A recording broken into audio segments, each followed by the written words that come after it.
श्री गुरु चरण कमलेभ्यो नमः। नारद मुनि कहते हैं, हे प्राचीन बरही, जब विदर्भी की शादी राजा मलयध्वज से हो गई, उनसे एक पुत्री पहले पैदा हुई, फिर बाद में 7 पुत्र हुए। 7 पुत्र बड़े धर्मात्मा थे, उन्होंने बड़े बड़े यज्ञ किए, उनके भी बच्चे हुए, उनके भी बच्चे हुए। सारे मनवंतर अरबों करोड़ों लाखों वर्षों तक उनकी फैमिली वंश बढ़ता रहा, अब तक भी है। मलयध्वज की पुत्री का नाम था श्यामलोचना। वो जब बड़ी हो गई, उनकी शादी अगस्त्य मुनि से हुई, उनको एक पुत्र हुआ, उनसे भी अनेक पुत्र हुए, पुत्रों के पुत्रों के पुत्र, उनके भी परिवार बढ़ा। मलयध्वज राजा ने सोचा, तो मेरी उम्र हो गई, बच्चे बड़े हो गए, इनको राजपाट संभालो। तो 7 लड़के थे, 7 अपने राज्य को 7 भागों में बांट के 7 को राजा बना दिया और चला जंगल की तरफ तपस्या करने के लिए। पंचाश्वर्धम वनम व्रजेत। एक मनुष्य पुरुष की उम्र 50 वर्ष से ऊपर हो जाए तो परिवार को त्यागना चाहिए। अरे जब तुमको रिटायरमेंट मिल जाएगा सरकार से, अरे उस समय त्याग दो, कोई बात नहीं है। 50, 55, 60 और जाओ आश्रम में रहो, वहां सेवा करो, भजन करो, ध्यान करो, पूजा करो और तपस्या करो, उपवास करो, कुछ करो। ये सब करना चाहिए। पहले राजा महाराजा ऐसा ही करते थे। और तुम तो राजा भी नहीं हो, तो राजा राजमहल में रहता है, इतना सुख छोड़ के चलता है, तुम खाली घर में रहते हो, फिर भी नहीं छोड़ पाते। देखिए कैसे माया ने पकड़ा हुआ है आपको। सुनिए, जब घर से राजा चला तो उसकी पत्नी ने देखा, पत्नी ने देखते सोचा, अरे तेरे के मेरे पति जा रहे हैं तो मैं चलती हूँ पीछे। वो भी राजपाट को इतना सुख, उसको तिनके की तरह छोड़ के चली पीछे। और वो आजकल तो हम कहीं जाते हैं तो बैग पैकिंग करके जाते हैं, वो बैग पैक कुछ नहीं ले गए हमको तो सूटकेस बैग चाहिए। वो चले मलयगिरी की तरफ। मलयगिरी में रहेंगे, वहां पेड़ के नीचे कुटीर बनाएंगे, वहीं रहेंगे। तो वहां कुटीर बनाए रहे और रोजाना वो ताम्रपर्णी नदी में स्नान करते और तपस्या करते, कंदमूल फल खाते, पत्ते खाते। फल नहीं मिलते हर मौसम में तो पत्ते भी खाते और ताम्रपर्णी का जल पीते।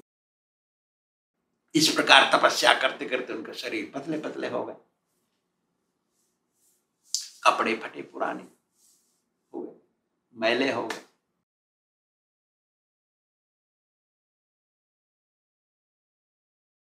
फिर उन्होंने निर्णय किया, अब तो हमको आदत पड़ गई है तपस्या करने की, बरसात में, गर्मी में, ठंड में रहने की आदत पड़ गई, मच्छर मक्खी आदत पड़ गई। अब हम एक जगह बैठेंगे, पत्नी को कहा मलयध्वज ने। अब हम एक जगह बैठ करके 100 दिव्य वर्ष तक तपस्या करेंगे। पत्नी क्या कहेगी, कुछ नहीं, अच्छा ठीक है। तो बैठ गए राजा। 100 दिव्य वर्ष, दिव्य वर्ष कहते हैं देवताओं के वर्षों को। हमारा उत्तरायण और दक्षिणायन मिलकर के एक दिन होता है उनका। दक्षिणायन रात होती है, उत्तरायण दिन होता है। तो मतलब एक वर्ष हमारा 360 दिन हमारे, उनका एक दिन होता है। और उनके हिसाब से उनके महीने में 30 दिन होते हैं और 12 महीने होते हैं एक वर्ष में। तो 100 वर्ष तक मलयध्वज राजा एक जगह बैठ के तपस्या की। सुनिए, तो हमारे हिसाब से कितने वर्ष होंगे? देखिए, आप गिनती करिए। 360 में 30 का गुणा करो और फिर उसमें 12 का गुणा करो, फिर उसमें 100 का गुणा करो। 360 गुणा 30 गुणा 12 गुणा 100, इतने वर्ष हमारे वर्ष तक वो एक जगह बैठ के तपस्या की। हमको तो 1 घंटे, 2 घंटे, 4 घंटे में मुश्किल हो जाती है। और हमको इतना घमंड है कि हम पुरुष हैं, हम स्त्री हैं, हम इंडियन हैं, हम धनी हैं, हम अमेरिकन हैं, हम कौन हैं, हम ऐसे हैं, हम पढ़े लिखे हैं, हम सन्यासी हैं, हम साधु हैं, हम गृहस्थ हैं, मालिक हैं, कुछ भी हैं। कितना घमंड है हमको। ऐसे घमंड में थोड़ी तपस्या होती है, तो घर में ही मरना पड़ता है फिर। तो रानी अपने पति की तरह तपस्या करती थी और अपने पति की सेवा भी करती थी। उनकी दाढ़ी मूछें बढ़ गईं, उनको ज्ञान हो गया तपस्या करते करते कि उनका शरीर आत्मा से अलग है। आत्मा का कब्र है, ढकना शरीर। पुरुष स्त्री का ये तो शरीर ढकना ही है, कपड़ा है आत्मा का। तो समझ में आ गया, तो शरीर की केयर नहीं करते, कुछ नहीं। न केयर करने के कारण वो पतले दुबले हो गए, शरीर की ताकत भी खत्म हो गई। उन्होंने इस प्रकार से बहुत समय काट दिया। पत्नी वैधर्भी पति की सेवा में लगी रहती और पति की तरह ही तपस्या करती। उनके बाल सब चिपक गए, जटा बन गए, मलय ध्वज एक ही जगह बैठे रहते और ध्यान में भगवान श्री कृष्ण। हम सोचते हैं भगवान श्री कृष्ण द्वापर युग में आएंगे, लेकिन ये तो सतयुग की बातें हैं। सतयुग में भगवान कृष्ण परमानेंट है। भगवान थोड़े आज के द्वापर युग के कलयुग के हो गए, ऐसा नहीं है। तो प्रतिदिन वो सेवा करती, सेवा करने के बाद पति को प्रणाम करती, प्रणाम करके पति के चरण छूती। शास्त्रिक नियम है, जब तपस्या करते हैं, तपस्या में पति पत्नी आपस में काम वासना से नहीं छूते, तो कोई किसी प्रकार की शरीर संबंध नहीं है वहां। पति तो बैठे हुए हैं, लेटते नहीं, खड़े नहीं होते, घूमते नहीं, पैर सीधे नहीं करते। तो वो प्रतिदिन की तरह आज भी आई, प्रणाम, सेवा किया, सेवा समाप्त हो गया तो प्रणाम किया, चरण छुए, तो आज तो ठंडे मालूम पड़े उनको, गर्मी नहीं चरणों में। तो उन्होंने सोचा अब मेरे पति तो चल बसे, और पत्नी से पहले पति चले गए। अब वो पत्नी तो असहाय हो गई, अकेली जंगल में। तो जैसे वो हिरण अपने झुंड से अलग हो जाती है और डरती है, ऐसी हालत हो गई पत्नी की। विधर्वी असहाय हो गई। उसको अंग्रेजी में बोलते हैं ऑर्फन, जिसका माता पिता भाई बहन घर द्वार कुछ नहीं हो, ऐसा बच्चा को ऑर्फन बोलते हैं। तो ऐसी स्थिति हो गई उसकी। तो उसने सोचा अब मेरे को कौन देखेगा। अब तो वो रोने लगी, बड़े जोर जोर से चीख मार के रोए। पति चल गए। एक शुद्ध शिष्य जो आत्मा से शिष्य बना है, सही दिल से शरण में आ गया है, जब गुरु जी जाते हैं संसार से, शिष्य भी ऐसे ही रोता है जैसे एक सती विधर्वी रो रही थी अपने पत्नी के विरह में। जब मेरे गुरु जी गए तो मेरे गुरु जी के पास शायद 50, 60, 100 हो सकते हैं भगत थे, स्त्री पुरुष मिला के। जब मेरे गुरु जी ने अंतिम सांस ली, हम वहां पे थे, तो उसमें से कोई नहीं रोया, क्योंकि मेरे गुरु जी सबको गाली बकते थे, डंडे से चलाते थे, सुअर या कुत्ता बिल्ली, डॉग हॉग डोंकी ऐसे ही बोलते थे सब। तो चला गया, अच्छा हुआ, अब तो कोई बोलने वाला नहीं रहा। हमको ऐसा सोचा होगा उन्होंने, तो वो तो सब अपने अपने कमरे में गए, गुरु जी रह गए। हम रोए, वो दूसरे कमरे में जाकर बड़ी चीख चीख रोए। क्यों? कि गुरु जी अब कौन बोलेगा हमको, रास्कल, बदमाश, सुअर, खच्चर, कौन बोलेगा अब हमको? कौन लाएगा हमको गलत रास्ते में से सही रास्ते पर? कौन कहेगा हमको गलत चला गया, तू ये काम ठीक नहीं किया तैने? किसी का साहस नहीं, हम सबसे ज्यादा शास्त्र जानते थे। तो हम रोए, बड़े जोर जोर से रोए। दूसरे कमरे में मेरे गुरु जी इस कमरे में गए, वहां एक दरवाजा है, वहां उस कमरे के पास आवाज यहाँ आ रही है, जोर जोर से रोए, कोने में बैठ के बड़े जोर से रोए। अरे मेरे गुरु जी गए रे, अब कौन साधेगा मुझे। ये हालत थी विदर्भी की। देखिए, तो हम रोए जोर जोर से। तो एक आदमी जो वहां पे अकाउंट लिखता था, वो दक्षिण अमेरिका का था, गोरा, वो आया, वो भी रोया। देखा हमने 10-15 मिनट रोए, फिर सबको बाहर जाना पड़ा, क्योंकि मेरे गुरु जी का शरीर जो लेटा हुआ, उसको बिठालना है सिंहासन पे, सही से बिठालना है जैसे जप करते हुए, और उनको बांधना है सिंहासन पे, उनको सब काम करना है जैसे करना पड़ता है। तो सबको निकलना पड़ा बाहर आगे। तो विदर्भी रोई और बोली, चीख चीख के बोली, अरे महाराज उठिए, आपके राज्य को लुटेरे लूट रहे हैं, चोर डकैत लूट रहे हैं आपके देश को, आप उठिए, अधर्मी राजा आपके ऊपर आक्रमण कर रहे हैं, सारा नगर भ्रष्ट हो रहा है। ऐसी हालत होती है शिष्य की। जब गुरु जी चले जाते हैं, सत शिष्य को गलत मार्ग में लेने के लिए खड़िया दिखावटी साधु आते हैं, महात्मा पंडित आते हैं, जो पंडित बनते हैं, उनको चाय के बिना तो कल नहीं पड़ती, नींद नहीं खुलती, ऐसे आते हैं। हम विद्वान हैं, ये गलत मार्ग है, ये फलाना है, गुरुजी चले गए तो मेरे साथ रहो। मेरे पास भी अनेक आए, बड़े बड़े महात्मा आए, मेरे गुरुजी से भी बड़े गुरु भाई उनके, वो आए मेरे पास। मैं गया उनके पास मिलने के लिए, दर्शन करने के लिए, लेकिन वो तो प्रचार कर रहे हैं, अरे तुम आ जाओ मेरे पास, आचार्य बन जाओ। मेरे 14 मंदिर है, को बोला मेरे 14 मंदिर हैं, आप आइए, वहां पे करोड़ों रुपए हैं हमारे पास, सारे शिष्य तुम्हारी ही बात मानेंगे, आ जाओ। मैं बूढ़ा हो गया, मेरे पास कोई गुणवान लक्षणवान नहीं है शिष्य, आप मेरे यहां आचार्य बन जाओ। इतना प्रलोभन एक सती शिष्य को लेकर के जाने के लिए कितने आते हैं ऐसे। सो रोते रोते पति के चरणों में गिर पड़ी विदर्भी, और लकड़ियों की चिता बनाई फिर, और जाकर के ताम्रपर्णी में स्नान किया कि उसमें कूद पड़ूंगी। अब ऐसा निश्चय किया, उसमें कूद के पति के साथ सती हो जाऊंगी। जब स्नान करके आई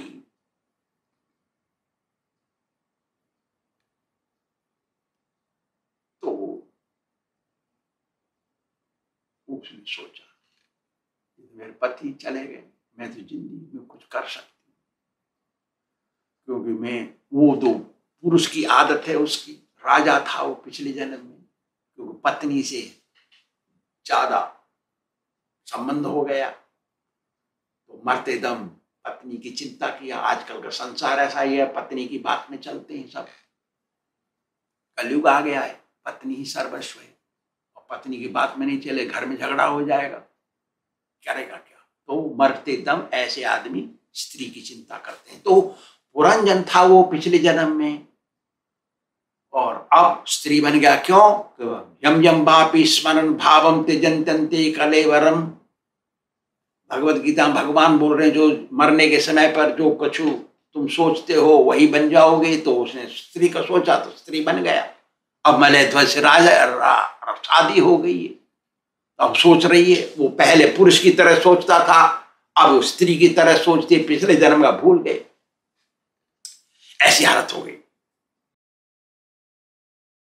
जब कूदने का समय आ गया अग्नि में, नारद मुनि कहते हैं कि वहां पर परमात्मा ने, उसी के परमात्मा ने एक शुद्ध ब्राह्मण का स्वरूप रख के आत्मज्ञानी संपन्न आ गए वहां। उन्होंने कहा रुको रुको रुको, सुनो मेरी बात, मेरे को थोड़ा बताओ, मैं तुम्हारा शाश्वत मित्र हूं। आत्मा के साथ परमात्मा हर समय रहता है, मैं पहले बोल चुका कुछ दिन पहले, द्वा सुपर्णा सयुजा सखाया बोल दिया। तो वो दो चिड़िया एक ही ब्रांच बैठी, वो आत्मा और परमात्मा, आत्मा और परमात्मा साथ साथ में एक ही जगह हृदय में बैठे हैं। परमात्मा कहता है आत्मा से, रे इंद्रिय सुख में मत लग, रे इंद्रिय सुख मत भोग। लेकिन आत्मा बात नहीं मानता, तो इंद्रिय भोग करता है चुपचाप। तो अब बोल रहे वो ब्राह्मण स्वरूपी परमात्मा, मैं तुम्हारा शाश्वत मित्र हूं, खाली तुमको मालूम नहीं। पहले मुझे मेरी बातों का उत्तर दो, तुम कौन हो मुझे बताओ, तुम किसकी पुत्री हो, तुम किसकी पत्नी हो, इस संसार में तुम्हारा क्या लक्ष्य होना चाहिए। ये जो लकड़ियों के ऊपर पड़ा हुआ है ये शरीर, ये कौन है? क्या तुम स्त्री हो या पुरुष हो? कौन हो तुम?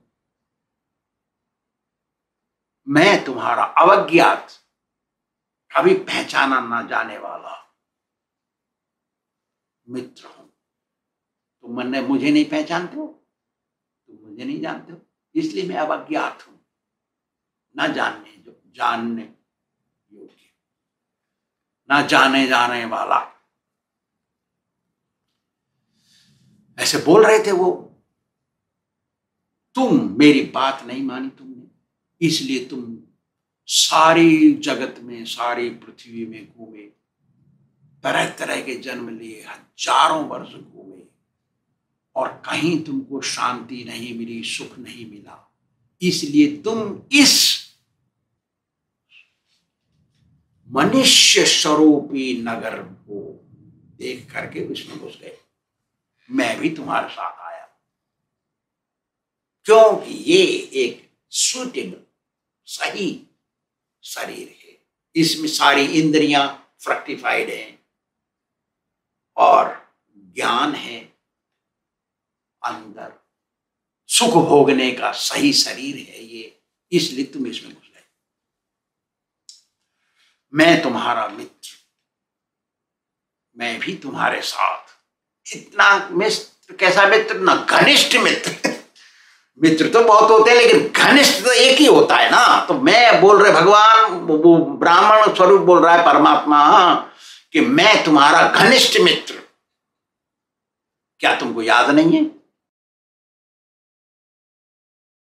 हम दोनों एक हंस के बराबर थे।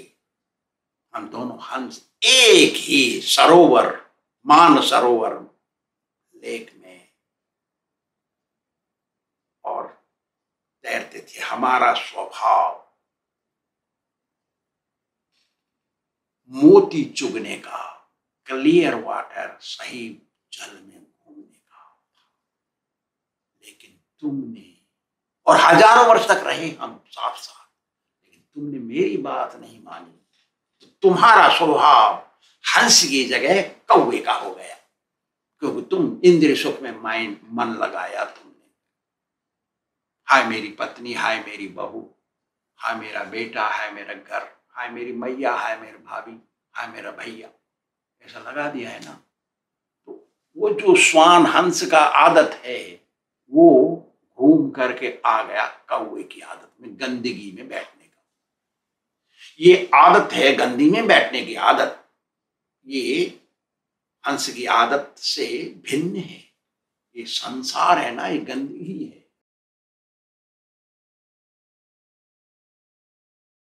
देखो, तुम पूर्व जन्म, बता रहे हैं ब्राह्मण बोल रहे हैं, तुम विदर्भी से, तुम तो स्त्री देख रही हो, स्त्री देख। पिछले जन्म में तुम एक पुरुष थे, राजा, और तुम्हारा नाम पुरंजन था, क्योंकि तुम एक स्त्री से इतने आसक्त हो गए, स्त्री चिंता में मरे, इसलिए तुम स्त्री बन गए। तुमको याद नहीं कि तुम पुरुष थे पिछली बार।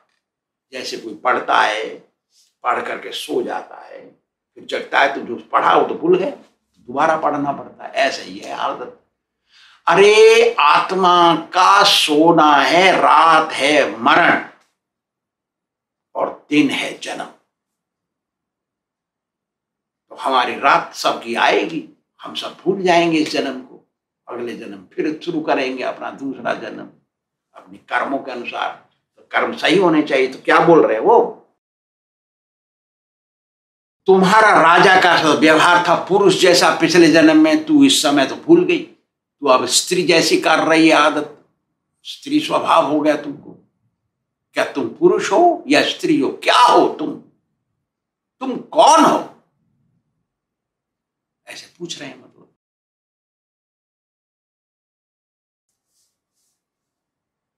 तू इस चिता में बैठने जा रही, तो सती है अभी, पिछले जन्म में तो सती नहीं थी, पुरुष थी। तो क्या है तेरी आदत? स्त्री की आदत है या पुरुष की आदत है? क्या है? नारद मुनि कहते आगे, वो ब्राह्मण स्वरूपी जो बोल रहा था उनको,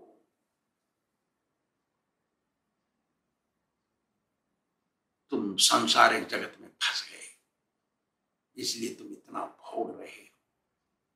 तुम भगवान के अंश हो, भगवान की तरह तुम्हारे में लक्षण है।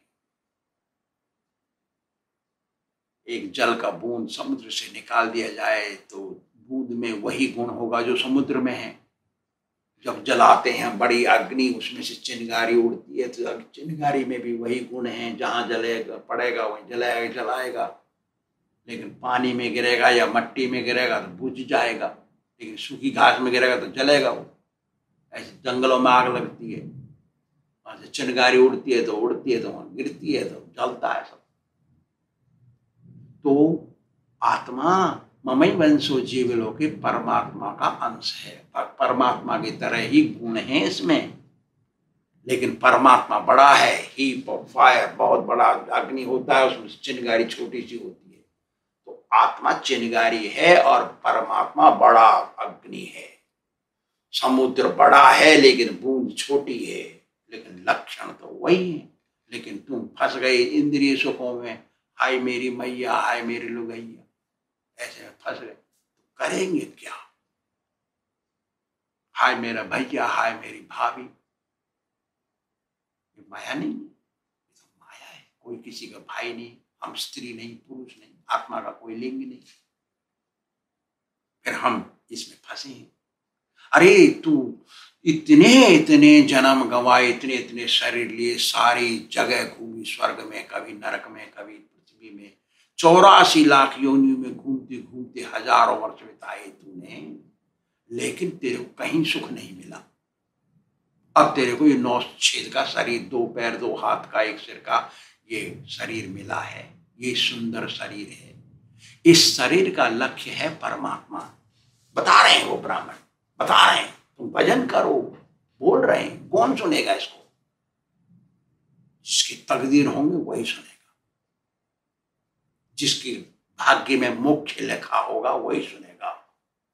वो सोचेगा, अरे तेरी की, मैंने तो सारी जिंदगी, ठीक है कमाओ, खाओ पियो, परिवार बनाओ, कमाओ, सब कुछ करो, लेकिन भजन करो। भजन करोगे सब करते हुए तो भगवान तुमको ज्ञान देंगे कि तुमको एक गुरु के नीचे रहना है, गुरु के डंडे के नीचे तुमको रहना है,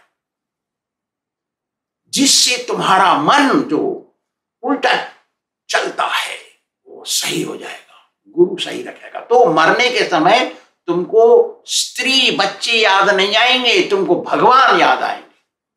तो बच्चों को, परिवार को भी भगवान का आशीर्वाद मिलेगा, तुमको मोक्ष मिलेगा। परिवार में रहना खराब काम नहीं है, लेकिन खराब काम क्या है? भगवान को भूल जाना। और भगवान को मनाने के लिए भी एक तरीका होता है, तरीका गुरु बताता है, अपने आप नहीं होता कोई काम। हम जाएं, पढ़ लें, डॉक्टर बन जाएं अपने आप, किसी को देखभाल करेंगे किसी मरीज की तो मार देंगे उसको। डॉक्टर के नीचे रह करके पढ़ना पड़ेगा, डॉक्टर की बात माननी पड़ेगी, पुस्तक तो वही होंगी। ऐसी ही है भक्ति मार्ग में।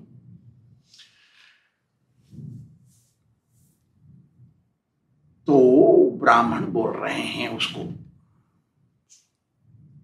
विदर्भी को, अरे तेरी बुरी हालत, दुर्दशा इसलिए है कि तेने मेरी बात नहीं मानी। अब तू मेरी बात मान। क्या बात मान? तू भगवान की भक्ति कर, पति चला गया कोई बात नहीं, भगवान की भक्ति में लगे रहे, जैसा कहा था उन्होंने वैसे करो। तो जैसे गुरु कहते थे जाने से पहले वैसे ही करेगा शिष्य तो उसको मोक्ष मिलेगा। तो मलयध्वर तो भगवान के भगत थे, तो जैसे कह दिए कर गए, वो ऐसे करोगे तो मिलेगा तुमको। तो ऐसा बोलते बोलते बोले होशियार रहो, हर समय सतर्क रहो, कभी आलसी मत बन जाओ, भगवान की भक्ति करते रहो। अरे 50 और तुम बनम ब्रजे, 50 वर्ष की उम्र हो गई तो जाना चाहिए, आश्रम में रहना चाहिए, भक्ति करनी चाहिए, तपस्या करनी चाहिए। तो ऐसे बोलते बोलते नारद मुनि बोल रहे हैं प्राचीन बरही को, अरे प्राचीन बरही, तेरे को मैंने अपरोक्ष रूप से इनडायरेक्टली पुरंजन की कथा सुनाई, लेकिन तू ही है पुरंजन। देख मैंने क्यों तेरे को पुरंजन चरित्र सुनाया, तेरे को समझाने के लिए, सही मार्ग में लाने के लिए। क्यों? भगवान को परोक्ष ही प्रिय है, परोक्षवादारुषयः परोक्षम च मम प्रिय। किसी को गधा बोल देंगे, सीधे सीधे नहीं पहचानते उसको तो वो मारेगा। शिष्य को गधा बोल दिया तो शिष्य तो सोचेगा कि मैं गधा का काम किया इसलिए मेरे गुरुजी ने गधा बोल दिया। तो किसी अनजान को बोलने के लिए घुमा फिरा के बोलना पड़ता है बात, तभी उसको समझ में आता है कुछ। तो भगवान की भक्ति ही सार है मनुष्य जीवन में, दूसरा कुछ सार नहीं है। कोई कोई सहायता नहीं करेगा, कोई किसी की सहायता नहीं कर सकता। सब अकेले आए अकेले जाएंगे, भगवान की भक्ति करते करते चले जाएंगे तो दोबारा इस संसार में नहीं आएंगे, भगवान के पास रहेंगे वैकुंठ धाम में। श्री राधा गोविंद भगवान की